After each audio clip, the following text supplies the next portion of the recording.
This pandemic has shaken up the status quo and laid bare a lot of our country's deep-seated problems, from massive economic inequality to ongoing racial disparities to a lack of basic health care for people who need it. It's woken a lot of young people up to the fact that the old ways of doing things just don't work. That it doesn't matter how much money you make if everyone around you is hungry and sick, and that our society and our democracy only work when we think not just about ourselves, but about each other. It's also pulled the curtain back on another hard truth, something that we all have to eventually accept once our childhood comes to an end. You know, all those adults that you used to think were in charge and knew what they were doing, turns out they don't have all the answers. A lot of them aren't even asking the right questions. So if the world's going to get better, it's going to be up to you.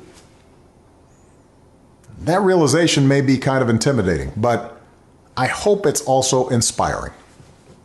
With all the challenges this country faces right now, nobody can tell you, no, you're too young to understand, or this is how it's always been done.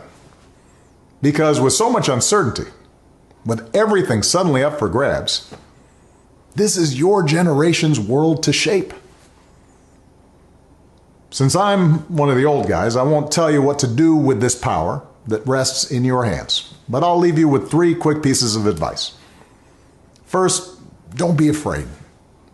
America's gone through tough times before. Slavery, civil war, famine, disease, the Great Depression, and 9/11.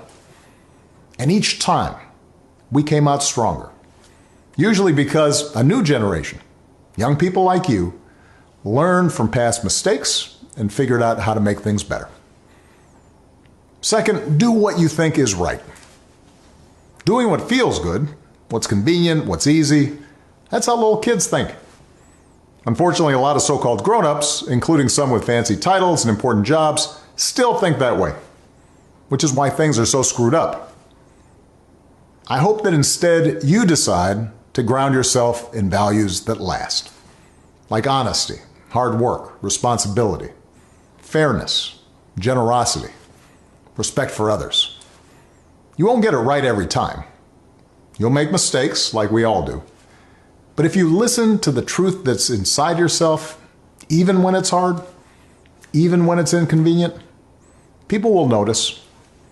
They'll gravitate towards you.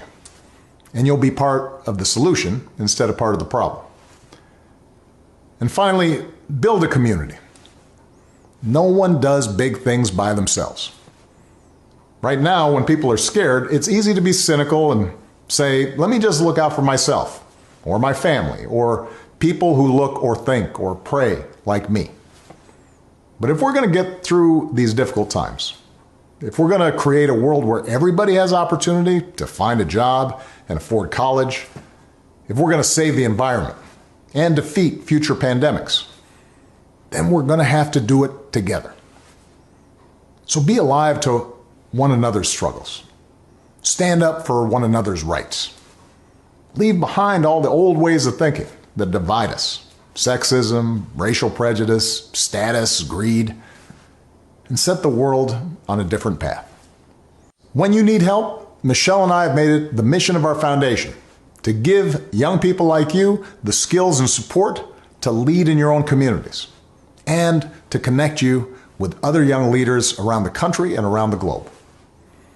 But the truth is, you don't need us to tell you what to do, because in so many ways, you've already started to lead. Congratulations, class of 2020. Keep making us proud.